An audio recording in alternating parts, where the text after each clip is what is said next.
Hello बच्चों, we are in chapter 4 motion in a plane. आज का हमारा टॉपिक है resolution of a vector. Let's see क्या होता है रेजोल्यूशन ऑफ वेक्टर। ये बहुत इंपॉर्टेंट टॉपिक है, इसे हमें समझना है। इससे हमें आगे जाकर ये पता चलेगा कैसे कोई वेक्टर जब किसी साइड के साथ एंगल बनाता है तो हम उसके कंपोनेंट कैसे बनाते हैं, राइट? मतलब उसको स्प्लिट कैसे करते हैं, राइट? और कौन से कंपोनेंट को क्या कंसिडर करना है वो भी हमें यहां से पता चलेगा। आइए देखते हैं रेजोल्यूशन ऑफ अ वेक्टर।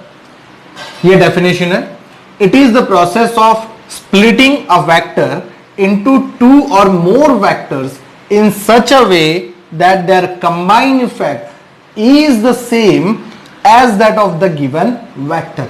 मतलब देख सकते हैं किसी भी एक वेक्टर को हम कितने में स्प्लिट करते हैं, कितने में डिस्ट्रीब्यूट करते हैं, two or more vectors, right? In such a way that their combined effect is same as that of the original, right? Okay, the vector into which given vector is splitted are called component vectors. जो splitted किए हुए vectors हैं उनको क्या नाम बोलते हैं हम लोग? It is component vector. Clear? आइए इसको डिटेल में देखते हैं।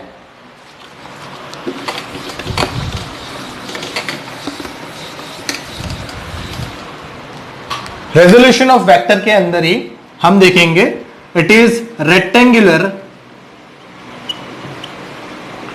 Component of a vector in a plane, right? Of a vector in a plane.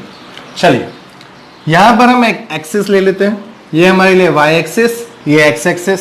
Clear? x axis and y axis. Clear? अब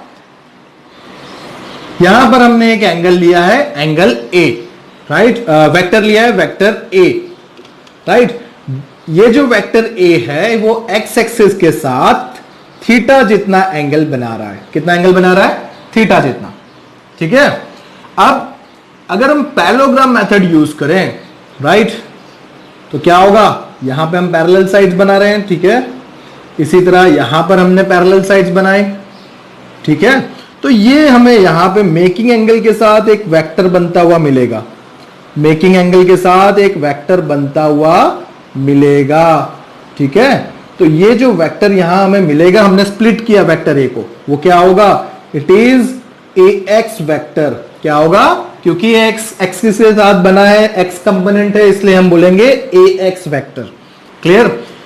अब इस वेक्टर से परपेंडिकुलर वेक्टर लेते हैं, दूसरा वेक्टर जो कि यहां पर मीटिंग पॉइंट मिल रहा है, ठीक है? तो ये वेक्टर मुझे यहां दूसरा मिलेगा, ठीक है?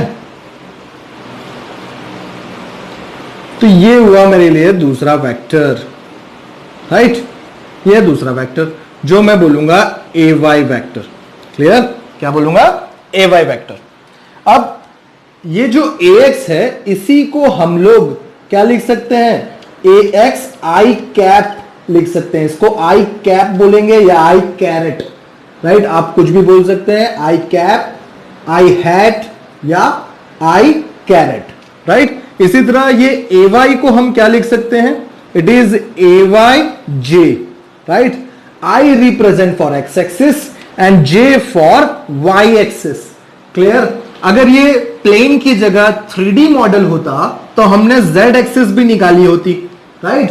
और उस z एक्सिस में हम लोग z कंपोनेंट दिखाने के लिए k कैरेट यूज करते। क्या यूज करते? k कैरेट, जो कि हम आगे जाकर डिटेल में उसको देखेंगे। अभी हमें ये पता चल रहा है कि ये ax कंपोनेंट को हम ax i कैप लिख सकते हैं और ay वेक्टर को ay j कैप लिख सकते हैं, ठीक है? तो यूजिंग पैरेललोग्राम मेथड और using parallelogram law we can write this is a vector which is equal to sum of vector ax plus ay। आप देख सकते हैं पैरेललोग्राम यूज करेंगे तो हमें ये मिलेगा रिजल्टेंट वेक्टर। क्लियर? अब ये हमारे लिए क्या होगा? It is ax i cap only plus ay j cap only. This is vector a। Clear?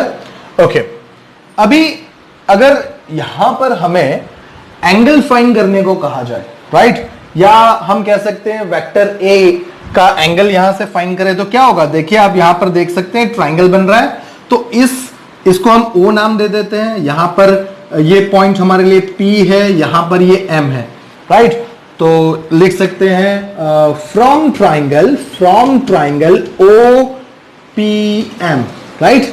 Angle क्या होगा हमारे लिए, सपोज हम लिखते हैं कॉस थीटा, तो कॉस थीटा क्या होगा, ये ट्राइंगल ओ पी एम के लिए it is adjacent by hypotenuse, right, adjacent by hypotenuse.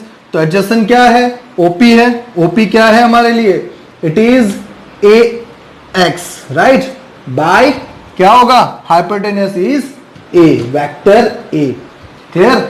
तो ये क्या हुआ हमारे लिए, ये टर्म क्या हुआ, आप देख सकते हैं, it is simply A X is equal to A cos theta, हम ऐसे लिख सकते हैं इसे, ठीक है। इसी तरह हम साइन थीटा को लिखें तो साइन थीटा क्या होगा हमारे लिए, तो it is sine theta is what, it is opposite bye hypotenuse.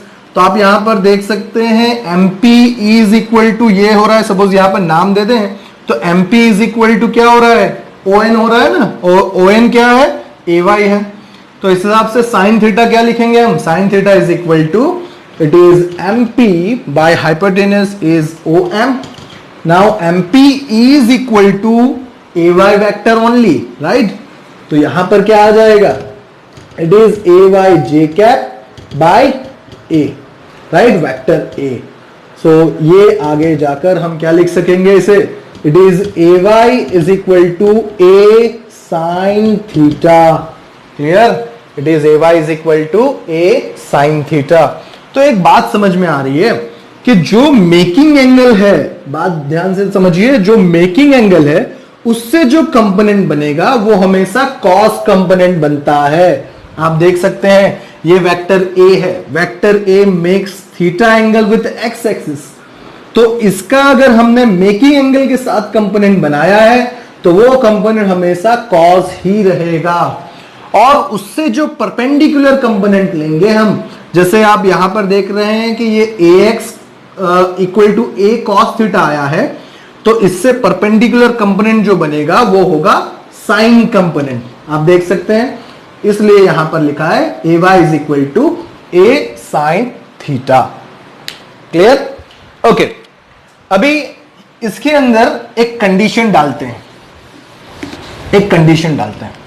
Right, condition, right, if AX and AY is given, किसी न्यूमेरिकल में कोई कंडीशन में आपको AX और AY दोनों दिए हुए हैं, ठीक, तो वी कैन फाइंड, इसके ऊपर से हम क्या फाइंड कर सकते हैं, we can find A and angle theta, मतलब आप A भी फाइंड कर सकते हैं, आप वेक्टर फाइंड कर सकते हैं और साथ में थीटा एंगल भी फाइंड कर सकते हैं। आइए देखते हैं कैसे फाइंड करेंगे हम। इसको हम ऐसे लिखेंगे, it is AX square plus AY square is equal to, ठीक है। तो AX की वैल्यू क्या है, देख सकते हैं AX की वैल्यू क्या है, it is A cos theta, तो यहां पर क्या लिख सकेंगे, it is A square cos square theta. इसी तरह AY की वैल्यू क्या है, plus it is A square sine square theta, clear. अब आप देख सकते हैं इन दोनों में क्या कॉमन है, इसको मैं यहां पर रब कर देता हूं, ठीक है, जगह हो जाए थोड़ी, ओके। आप देखिए यहां पर क्या कॉमन है, इस टर्म में A स्क्वायर कॉमन है ना,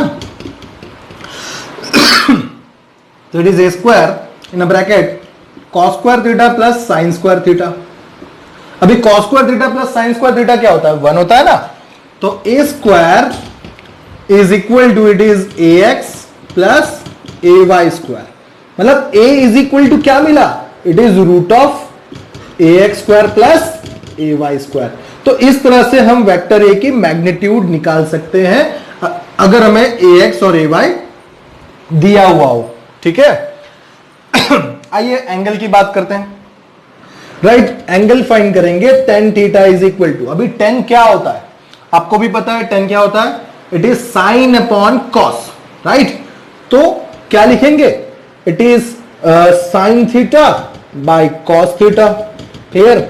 अभी हमने ऑलरेडी फाइंड कर रखा था, क्या था, sine theta is equal to, याद है आपको, sine theta is equal to होता है it is opposite by adjacent, मतलब होगा सॉरी साइन थीटा होता है अपोजिट बाय हाइपोटेनस, मतलब क्या होगा अपोजिट साइड है ए वाई, राइट। और देख सकते हैं क्योंकि ये जो एमपी आएगा which is equal to A Y है, तो हम यहां पे ए वाई लिखेंगे, by hypotenuse is A, right. अभी होल बाय ये तो हुई साइन की वैल्यू, इसी तरह कॉस की वैल्यू लिखें तो क्या होगा cos equal to it is adjacent by hypotenuse.